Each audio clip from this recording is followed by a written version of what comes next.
উচ্চ মাধ্যমিক ভূগোলের ছাত্রছাত্রীরা, আজকের এই ক্লাসটা হবে আমাদের উচ্চ মাধ্যমিক ভূগোলের চতুর্থ সেমিস্টারের একদম শেষের দিকে যে টপিকটা রয়েছে সেই টপিকটা সম্পর্কে। তোমরা বিভিন্নভাবে আমাকে বলেছো দাদা কোন বই পড়বো না পড়বো, তো অবশ্যই টেক্সট বই তোমাদের পড়া অবশ্যই প্রয়োজন। টেক্সট বইয়ের মধ্যে আমি তোমাদেরকে বারবার বলেছি এই বইটা খুব একটা ভালো বই, যেটা হচ্ছে সমরেন্দ্রনাথ মোদক স্যারের বই, খুব ভীষণ ভালো বই। তবে বইটা পড়ার আগে একটু ভাবনা চিন্তা করতে হবে, বইটার ভাষাগুলো একটু কঠিন রয়েছে, চিন্তার কোনো কারণ নেই, তোমরা অবশ্যই বুঝতে পারবে ভালোভাবে পড়লে। তোমাদের চতুর্থ সেমিস্টারে আমরা যদি চোখ রাখি ভারতের ভূগোল, ইন্ডিয়ান জিওগ্রাফি, এই ভারতের ভূগোল থেকে আমরা যদি একদম শেষের দিকে অর্থাৎ ইউনিট 3-তে চলে আসি, যেখানে রয়েছে geographical perspective on selected issue and problem, অর্থাৎ ভৌগোলিক কিছু সমস্যাকে নিয়ে অনেকগুলো সমস্যা দেওয়া রয়েছে, যার মধ্যে তোমাদেরকে পড়তে হবে কি বলো তো, তোমাদেরকে পড়তে হচ্ছে water pollution in Ganga basin, প্রথম টপিক। এই ওয়াটার পলিউশন ইন গঙ্গা বেসিনকে নিয়ে আজকে আমরা একটু ডিসকাস করব, খুব স্বল্প ডিসকাস। হ্যাঁ, তোমরা যদি ভিডিওটা দেখো এই টপিকটা সম্পর্কে পরীক্ষায় যাই প্রশ্ন আসুক না কেন তোমরা পারবে, একদম নিশ্চিন্তে থাকো। তো এখানে রয়েছে তোমাদের গঙ্গা বেসিন, অর্থাৎ এই যে গঙ্গা অববাহিকায় জল দূষণ ঘটছে, গঙ্গাতে জল দূষণ ঘটছে, এইটা সম্পর্কে আমাদেরকে জানতে হবে। কজেস, কনসিকুয়েন্সেস অ্যান্ড ম্যানেজমেন্ট, কারণ, ফলাফল এবং ব্যবস্থাপনা। দেখো, গঙ্গা নদী আমাদের ভারতের একটা বিশেষ জায়গা রাখে। অবশ্যই গঙ্গা পবিত্র নদী, তোমরা জানো গঙ্গা জলকে আমরা বাড়িতে কাজে লাগাই একটা পবিত্রতার জন্য। তো কিন্তু এই দেখা যাচ্ছে বর্তমানে গঙ্গাতে প্রচুর পরিমাণে দূষণ ঘটছে। আমরা যদি ঠিকমতো চোখ রাখি যে ভারতের প্রায় 10টি রাজ্যের মধ্য দিয়ে এই ওপর দিয়ে বলতে পারো বা মধ্য দিয়ে একই ব্যাপার, এই নদীটা কিন্তু প্রবাহিত হয়েছে এবং এই নদীর উপর ডিপেন্ড করে ভারতের অর্থনীতি অনেকটা পরিমাণে দাঁড়িয়ে রয়েছে। বহু মানুষ এই গঙ্গা নদীর উপর নির্ভর করে কিন্তু কাজকর্ম করছে। ভারতের কৃষিকাজ, ভারতের শিল্প অনেকটাই ডিপেন্ডেন্ট আমাদের এই গঙ্গা নদীর ওপর। তো যাই হোক, এই গঙ্গা নদীর গুরুত্ব তোমরা সবাই জানো, গঙ্গা নদীকে আদর্শ নদীও বলা হয়, সেই ব্যাপারটা মোটামুটি সবাই জানো। তাহলে এই গঙ্গাতে জল দূষণ কেন ঘটছে, গঙ্গাতে জল দূষণ হওয়ার কারণ কি? তোমরা যদি এই মোদক স্যারের বইটি পড়ো দেখবে এখানে অনেক ডিটেলসে সুন্দরভাবে লেখা আছে। কিন্তু হ্যাঁ, তোমাদের চিন্তার কোনো কারণ নেই, আমি কঠিনভাবে বোঝাবো না, খুব সহজভাবে বুঝিয়ে দেব, তোমরা ভালো লিখতে পারবে। আর ভিডিও যদি পুরো দেখো কিছু গিফটও রয়েছে তোমাদের জন্য, দেখতে থাকো। তাহলে গঙ্গাতে জল দূষণ হওয়া যদি প্রধান যে একটা কারণ আমি ধরি, সেটা হচ্ছে আমাদের জন্য, মানুষের জন্য, অন্য কোনো কারণ নেই। আমরা মানুষ বা মানব বর্জ্য যেটা বলি, বিভিন্ন ধরনের বর্জ্য পদার্থ আমরা কিন্তু গঙ্গাতে নিক্ষেপ করছি, যার ফলে গঙ্গা প্রধান দূষণ ঘটছে, এটাই কিন্তু প্রধান। এছাড়াও রয়েছে কৃষিজ দ্রব্য, বিভিন্ন, সেটাও মানুষের ক্রিয়াকর্মই অবশ্যই। শিল্প বর্জ্য, সেটাও মানুষের ক্রিয়াকর্মের মধ্যেই ঘটছে। তো এই জিনিসগুলো কিন্তু বিভিন্নভাবে গঙ্গাকে দূষণ করছে।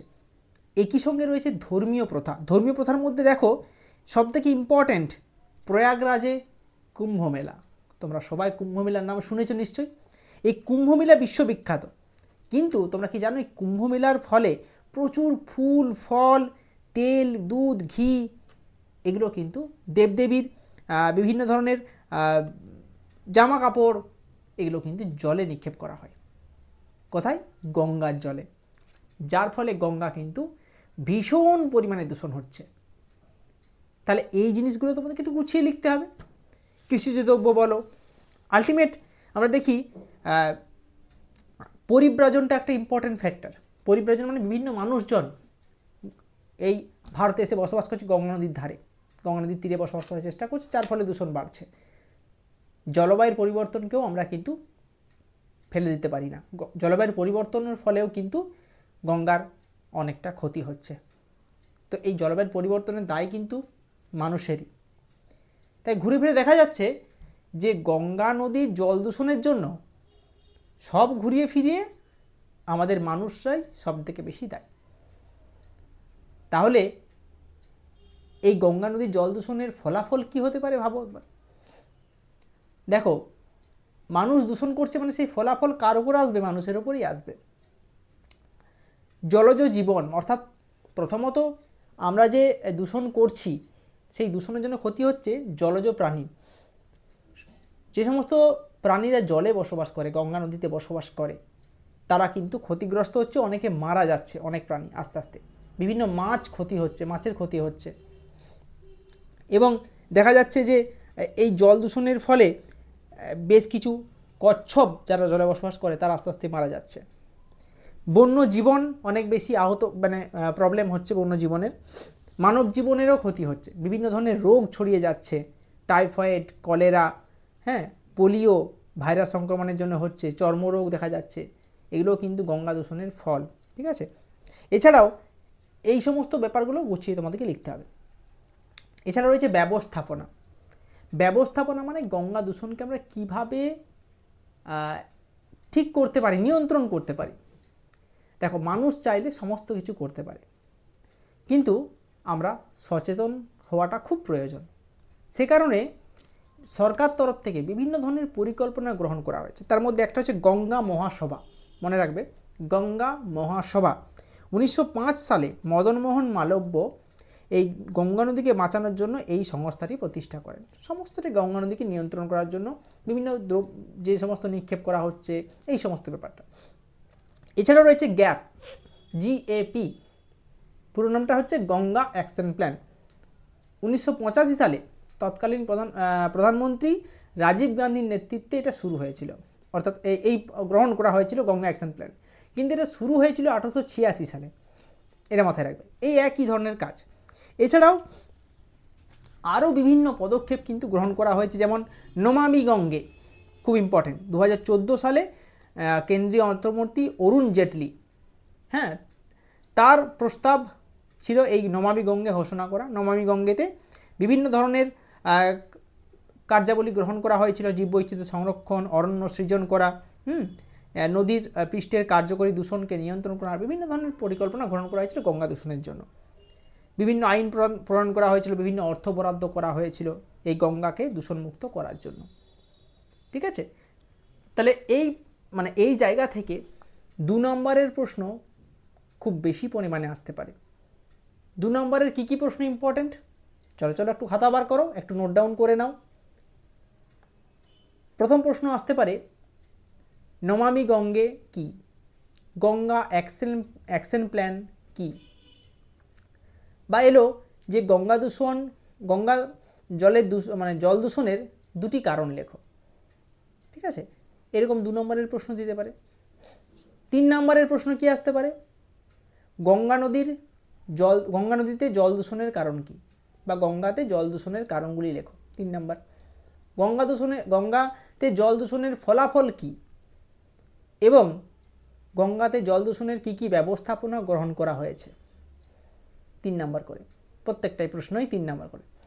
এখান থেকে 5 নম্বরের প্রশ্ন হবে না, 2 এবং 3। তা 2, 3 ভালো করে মুখস্থ করে নাও। হ্যাঁ, তোমাদেরকে বলেছিলাম যে একটা গিফট দেব। গিফটটা হচ্ছে এই টপিকটার সুন্দরভাবে নোটস তৈরি করে দিচ্ছি। কারণ এই যে তোমাদের এই বইটা রয়েছে অনেক বড়, যেটা লেখা আছে খুব সুন্দরভাবে, তোমরা অবশ্যই এটা পড়বে আগে। কিন্তু এমনটা করো না যে এটা নোটটা স্যারে দিয়ে দিয়েছে, পেয়ে গেলাম আর এটা পড়বো না, এটা করো না। আগে এটা পড়ে নেবে, অনেকটা বেশি জ্ঞান আহরণ করে নেবে, তারপর পরীক্ষাতে ভালো নাম্বার পাওয়ার জন্য তো শর্টে লিখতে হবে। 3 নম্বরের জন্য তুমি এত বড় লেখো, নাম্বার পাবে না। মানে স্যার বিরক্ত হবে, সেটা ঠিক নয়। তাই আমি তোমাদের জন্য একটা নোটস দিচ্ছি ফ্রিতে, তোমরা সেটা ডাউনলোড করে দেখতে পারো কেমন লাগে। আমার অ্যাপ রয়েছে প্লে স্টোরে, সেই অ্যাপটা ডাউনলোড করে লগ ইন করে নাও। সেখান থেকে গিয়ে ফ্রি ম্যাটেরিয়ালস অপশান পাবে। ফ্রি ম্যাটেরিয়ালসে গিয়ে HS জিওগ্রাফিতে ক্লিক করবে, এবং তারপর রয়েছে দেখবে সেমিস্টার 4, সেমিস্টার 4-এ ক্লিক করার পর তোমরা এই নোটসটা পেয়ে যাবে। পরবর্তী নেক্সট ক্লাস আমাদের ইউটিউব চ্যানেলে অবশ্যই আসবে, তার জন্য চ্যানেলটাকে সাবস্ক্রাইব করে রাখতে হবে, ভিডিওটাকে শেয়ার করতে হবে, এবং যদি ভালো লেগে থাকে তোমার একটা মতামত প্লিজ কমেন্টে জানাও। তাহলে নোটসটা পড়ে নাও, ক্লাস দেখে আশা করছি এই টপিক থেকে আর কোনো ডাউট তোমাদের মনে থাকবে না। খুব সুন্দরভাবে কারণ, ফলাফল এবং ব্যবস্থাপনা এই 3টে পড়ে নিলেই হয়ে যাবে। তাহলে পরবর্তীকালে দেখা হচ্ছে অন্য কোনো ক্লাসে আমাদের এই চ্যানেলে, জিওগ্রাফি উইথ প্রণব। সাবস্ক্রাইব করে নাও, কিন্তু অনেকে সাবস্ক্রাইব করতে ভুলে যাচ্ছ। তাহলে শেষ করলাম আজকে, দেখা হচ্ছে পরের অন্য কোনো ভিডিওতে। ধন্যবাদ।